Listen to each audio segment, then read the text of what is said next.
सहाय्यक पोलीस निरीक्षक अक्षय सोनवणे यांनी म्हसवडचा कार्यभार स्वीकारल्यापासून अवैध धंदेवाल्यांचे कर्दनकाळ ठरले आहेत। यामध्ये वाळू चोरी, अवैध दारू विक्री, मटका, जुगार अशा अनेक प्रकारच्या अवैध धंद्यांवर त्यांनी कारवाई करत आपणच सिंघम असल्याचं दाखवून दिलंय। त्यांच्या म्हसवड पोलीस ठाण्याच्या हद्दीतील पळशी येथे दारूबंदीचा ऐतिहासिक निर्णय घेण्यात आलाय।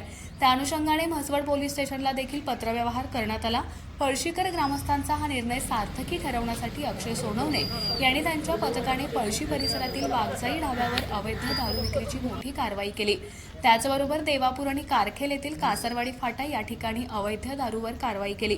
यामध्ये 1,68,975 रुपये किमतीचा मुद्देमाल जप्त करण्यात आला। वाघजाई ढाब्याचे धैर्यशील वामन खाडे, विक्रम संभाजी गायकवाड, वैभव बाबूराव बाबर, हनुमंत पांडुरंग चव्हाण या चौघांवर गुन्हे दाखल करण्यात आले। वरिष्ठांच्या मार्गदर्शनाखाली सहाय्यक पोलीस निरीक्षक अक्षय सोनवणे, अमर नारनवर, नवनाथ शिरकुळे, अनिल वाघमोडे, धीरज कवडे, राहुल थोरात, श्रीकांत सुद्रिक, भामाताई काळे, कोमल काळेल यांनी ही कारवाई केली।